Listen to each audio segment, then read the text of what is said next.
As far as disagreements go, this one has been dragging on for well over a century. These sculptures once decorated the Parthenon, but have lined the walls of the British Museum for decades. Greece wants them back, but the UK says no.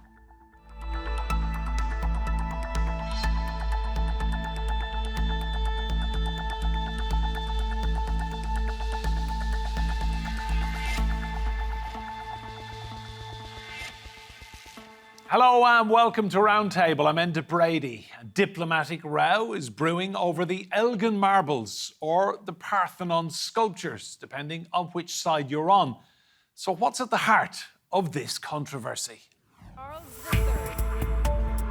Dressed to protest, King Charles Thai sports the Greek flag during a speech at the climate summit in Dubai. This was just days after the British Prime Minister cancelled a planned visit with his Greek counterpart, Kyriakos Mitsotakis, over the Parthenon sculptures. When it was clear that the purpose of a meeting was not to discuss substantive issues for the future, but rather to grandstand and relitigate issues of the past, it wasn't appropriate. During an interview with British TV, Greece's Prime Minister said, "We feel these sculptures belong to Greece and that they were essentially stolen and should be returned to their rightful home." He likened the situation to cutting the Mona Lisa in half, with one part staying in the Louvre and the other residing in the British Museum. The statues were removed by Lord Elgin starting in 1801 and shipped back to Britain. He maintained the Ottoman Empire, which ruled Athens at the time, gave him permission to do this, but no documentation has ever been produced. The sculptures were sold to the British government in 1816 and displayed in the British Museum soon after.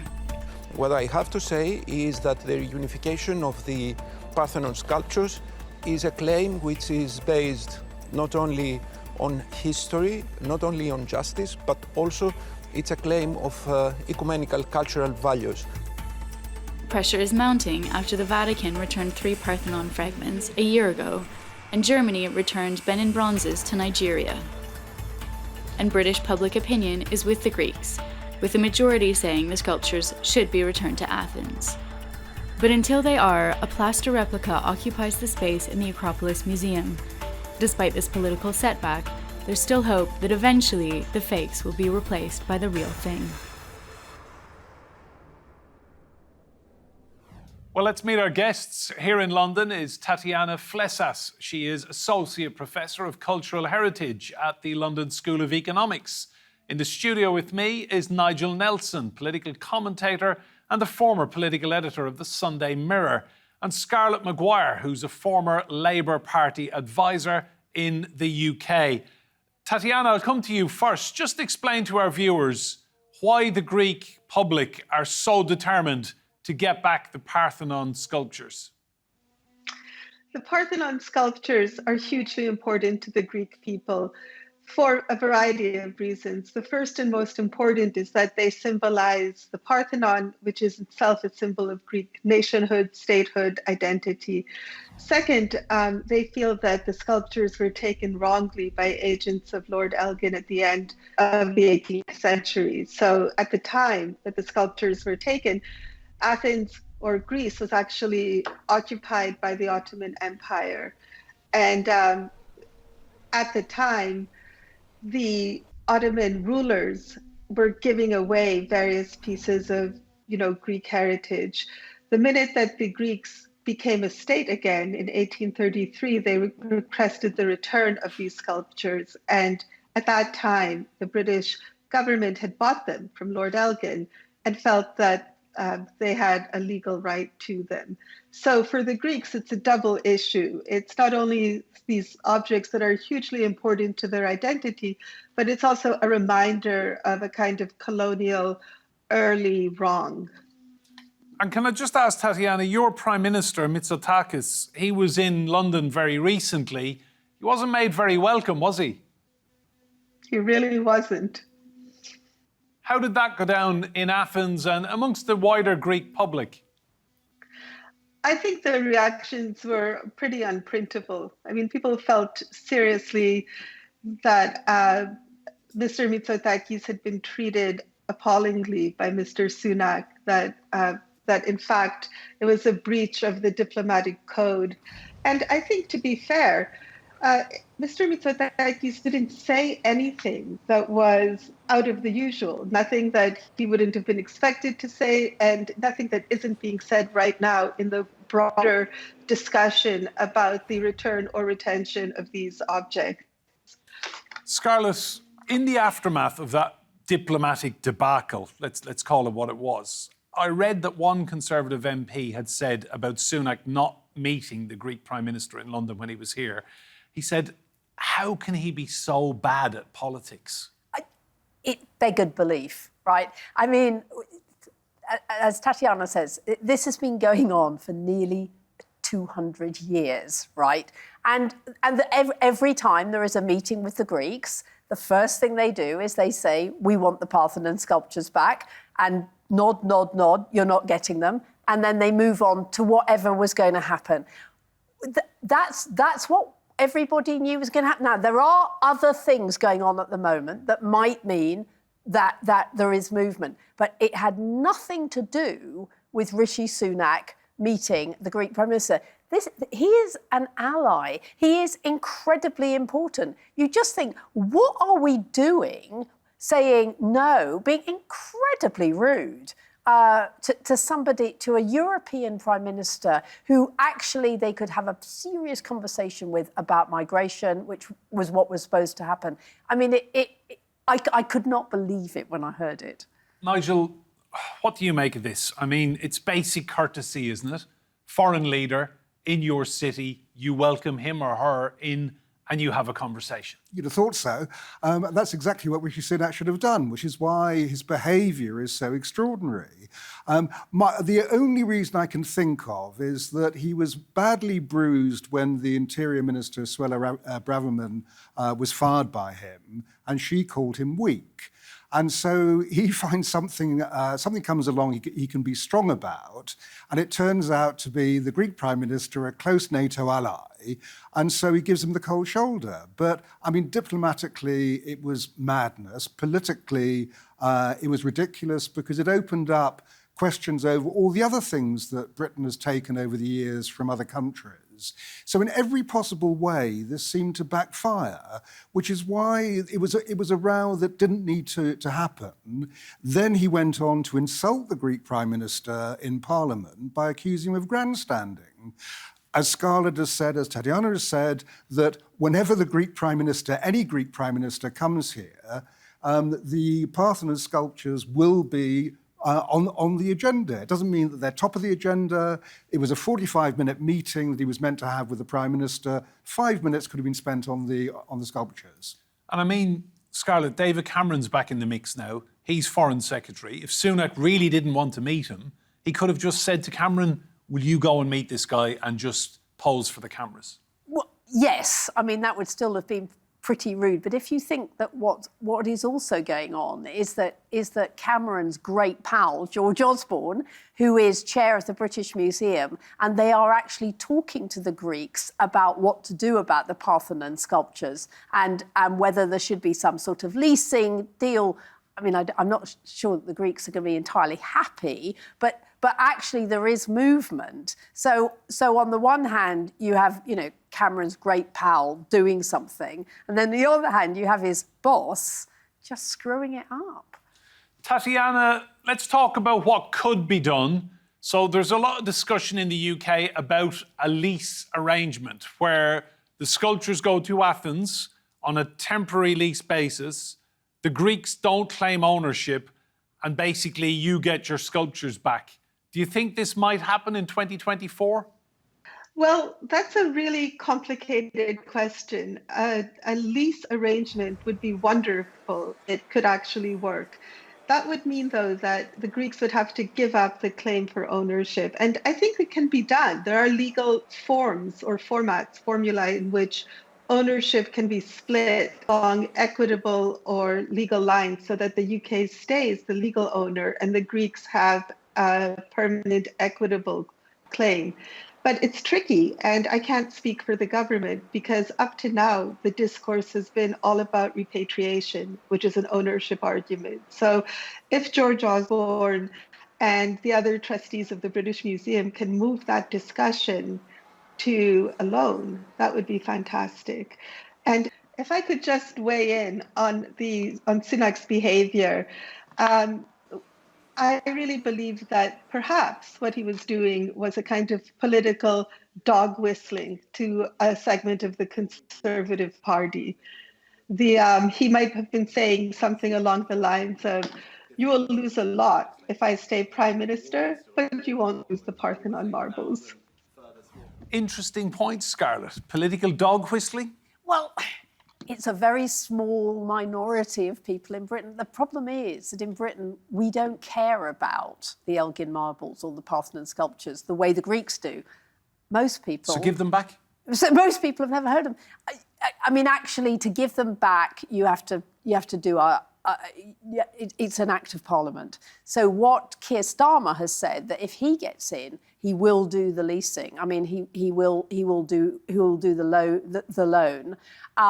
I think Tatiana's right. There's a whole problem of ownership. But if she thinks it can be done, I'm sure it can be done. And actually, we could all be happy instead of... I mean, the person who's grandstanding is not the Greek Prime Minister, it's the British Prime Minister. Nigel, I thought it was really interesting that he was given an audience with Keir Starmer. Starmer was very happy to meet the Greek Prime Minister. Yes, he was. And they talked about a lot of other things apart from the Parthenon sculptures, which shows that it could be done. So they talked about migration, they talked about Gaza, they talked about Ukraine, and they talked about the sculptures. What the Greek Prime Minister was able to take away from that meeting was that under a Labour government led by Keir Starmer, they wouldn't stand in the way of a loan.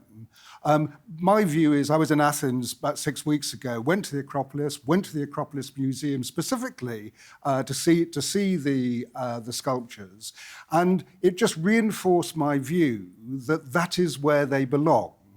I think we should give them back, that the British Museum Act, which goes back to 1963, should probably be repealed. I mean, it was there for good reason, to stop the British government flogging off bits of historical objects, and also to make sure they couldn't give it away for diplomatic reasons. But it's gone beyond its sell-by date. So I think repeal that act, let the marbles go back. How would we feel if the Greeks had some pillars from Stonehenge? Scarlett, you made a very interesting point saying that the British public don't care. Let's have a listen to what some Greek people think about this issue. It's correct. The marble come back to Greece. It is correct. 100% correct. For worldwide culture, and your culture too, of course, and Greek culture. It is once again a political game where there are many interests behind all these actions, of which we are so small we cannot interpret them. It was not right, since we supposedly have friendly relations. A discussion never does harm, but what can we do? It was very bad. I would say it was a desecration of our country. These things don't happen. They care for their marbles very well at the British Museum. They care for them very well. I cannot say they don't. But they have to come to Greece, I agree. But it's not that they don't take care of them. They are right at the start of the British Museum as you enter it. And it's nice. But of course, it's better for them to be in Greece, unquestionably. It was a mishap, a diplomatic mishap on behalf of Britain. You discuss things, even if you have an opposing opinion. So, Tatiana, that's just a snapshot of Greek public opinion. One thing that really intrigued me was the day after Sunak refused to meet your Prime Minister and was so rude to him, he met King Charles. And the King was wearing a tie with the Greek flag all over it. What was your take on that? Well, obviously, that was a different kind of signalling than Sunak's. And we know that King Charles has been a Hellenophile and someone who's very sensitive to the claims of culture. So I would imagine that that was support for some kind of resolution to this very ancient conflict. And do you think it's part of his Greek ancestry, if you go back far enough, you know, his father's connections to Greece, that Charles does feel an affiliation with the Greek people and with this whole issue? I really can't answer that question, but I do know that, King Charles has been very, very open about his support. Scarlett, that was interesting, wasn't it, that Charles turned up to meet Sunak in Dubai. And Sunak actually shared this picture, which we're looking at now, on his social media. It was almost a rebuke to the Prime Minister, wasn't it? While I agree with what King Charles, while I agree with his sentiment, I absolutely think he should not have done it. Really? I think that he should be above politics. But hang on, his mother did this. It doesn't... Several times. No, actually, she did. She tried to stay out of it. I really think that she was in Parliament. She wore the colours of the European flag one day. And she says that it was a mistake. And other people have said that she was against it. Look, I think it's really, really dangerous when the king, who's supposed to be above politics, who's supposed to have nothing to do with it, and I believe we should give them back. By the way, I'm completely with Nigel. I, too, was at the Acropolis. First time for everything. Yes, Acropolis this year, and felt embarrassed about the fact that we have it. I still think King Charles stays out of that sort of stuff. It's absolutely wrong what he did. Yes, that's absolutely correct. That the king must be above politics, mustn't get involved in foreign policy. My personal view is it was just a horrible mistake. I don't believe he would have done something quite so crass for a political purpose. But Charles did. He's obviously got his opinions. When he was Prince of Wales, we know government ministers used to see the spidery handwriting. That's right, they did. He used to write an awful lot of letters. He gave a lot of government ministers huge headaches by constantly interfering in things, but that's when he was heir to the throne. Now he's on the throne. I think, of all people, given how long he was waiting for it, he understands you shouldn't get involved in politics and don't make political statements. I thought it was an interesting use of language by the Greek Prime Minister in one interview he did, where he said that it would be like having the Mona Lisa cut in half and saying to the French, you can keep half in the Louvre, but I'm having the other half around my house. I thought that was an interesting take, wasn't it? Yes, it was almost biblical, isn't it? About, dividing the child in half and who wants it more. We're wrong. We're just wrong. We should not be saying we're going to have half your marbles and you can have the rest of them. They should all be put together in the Acropolis Museum, which is, as Nigel says, absolutely beautiful, made for it. And, we talk about we can look after them. Well, look how many things have been stolen from the British Museum. It's embarrassing. Just on that point, Nigel, they didn't even realise that they had an employee who allegedly was removing priceless artefacts and selling them on eBay. Yes, so how can they be trusted to mine stuff? Well, that's right. One of the arguments the British Museum has been using for years about why they've got so many objects from abroad is that they were keeping them safe, whereas the countries they came from, they wouldn't be safe. Now, one assumes that after this rather light-fingered employee decided to start taking stuff, that he couldn't fit the Parthenon sculptures in his briefcase. That could be the only reason that they're actually still there. But certainly it destroyed any argument that objects are safe in the British Museum. Do you think the Greeks have played a blinder here recently?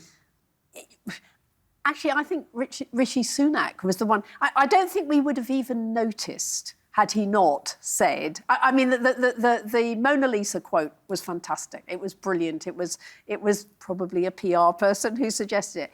But the person who made sure it was on every headline was Rishi Sunak by refusing to meet the Greek Prime Minister because of what he'd said. Yes, let's just give it to the Greeks. I think that's what everybody feels. Nigel, we go back to what I said initially, that quote from an anonymous Conservative MP who said, how can someone in that position be so bad at politics? Well, that's right. But really, Rishi Sunak is a technocrat, not a politician. And I think that he gets lost in the politics of everything, in fact, because that's why so many mistakes have been made in a whole load of different fields. And this was an absolute classic. It was he broke every rule of diplomacy and indeed every rule of politics. Why create a storm when there wasn't a storm there in the first place? Just presumably because he needed a little hit of hard man politics for his own... But the wrong target to go for. Yeah, I mean, it was incredible. I mean, somebody said, oh, it's a dead cat on the table. I said, but what are we trying to hide by putting this on? I mean, there was nothing more than the normal sort of, frankly, Tory incompetence for that week. There was nothing big that it was moving, right? I mean, all it was it made a lot of us think about the Parthenon sculptures and think, and other things the Greeks too. are right. Yes, and other things too. I mean, we've got the Rosetta Stone, that we stole it from the French, who stole it from the Egyptians. That should be back in Egypt. That debate wouldn't have come up had Rishi Sunak not done what he did about this. Tatiana, that was a wonderful quote your Prime Minister came out with about the sculptures, saying that the Mona Lisa wouldn't be split in half. I mean, he's played a very, very clever game here, hasn't he? Well, yes. But also, this is something that gets said a lot in the area of cultural property or cultural heritage. The movement from repatriation to reunification is really the modern way of thinking about the ownership or the management of cultural heritage. And I always feel, if you go to the British Museum on the ground floor, it looks like a war zone. It has arms from one sculpture, legs from another, a chest over here, body parts from all over the Mediterranean basin. And I think, to some extent, that's kind of what curators and archaeologists and art historians are contending with right now. They're saying, well, if we know which pieces of a sculpture go together, then in order to understand and appreciate that sculpture, these pieces should together. But the other thing that I want to say, just in terms of this argument, which is that if the Parthenon marbles go back, the museum will end up empty. It really won't. There are many, many, many things from many different areas and parts of the world that aren't being claimed back. Not because they can't be, but because they don't occupy a particularly important place in the culture of the country from which they come. Scarlett. So I think that that's short-sighted to think that if one thing goes, everything will go. Scarlett, is that an interesting point to make? That, the fear, presumably the management, the highest level of the British Museum, is that if we give one thing back, suddenly we'll just be left with an empty building. And if that's what they're worried about, then they'd better start thinking. But actually, seriously, everything should be negotiated. So, for instance, the Benin bronzes, which were captured in an appalling raid, right, are being negotiated to go back to a museum that has been specially built in Nigeria for them. And that's what the trustees of the British Museum should be doing. They should be looking at the artefacts and saying, we will give them back, provided you can really look after them. And as Tatiana says, there's a lot of ones. People don't really care about a lot, but the Greeks really do care about their sculptures. I mean, they are desperate, and they have been. Throughout my life, I remember the Greeks and the Parthenon sculptures, right? There's nothing new about it. That's what they want back. And of course, Nigel, in this country, they're called the Elgin marbles. He was the thief, he was the villain of the piece. What do we know about Lord Elgin? He didn't die happy, did he? No, he died in poverty, and he had to sell the marbles to actually make some money, which is how the British Museum got them. There is still a bit of a question mark about how he obtained them. Did he obtain them legitimately or not? We don't actually know the answer to that. We know that it wasn't the Greeks who gave them to him, but it was the Ottomans. But I think that probably, although it's not irrelevant how he got them, it's of secondary importance that quite clearly these belong to the Greek heritage, not British heritage. The British Museum should be there for British history, not world history. And so this means that other objects, you'll still have stuff in the British Museum, but other objects ought to go back to their country of origin. Scarlett, as we head into a new year, wouldn't it be a wonderful olive branch to offer the Greek people to say, this is an historical wrong, and as British Prime Minister, I, Rishi Sunak, would like to put this right now? Well, it would be if he hadn't just been incredibly rude to the Greek Prime Minister for even bringing up the Parthenon sculptures. I mean, yes, of course, it would be great. It would be a lovely olive branch. It's not going to be done by the present Prime Minister. So we move forward in 2024. There will be an election. Say Keir Starmer becomes Prime Minister. Can you see the mood changing there? Well, he's already made it clear that he's very, very happy for it to go back on a long loan.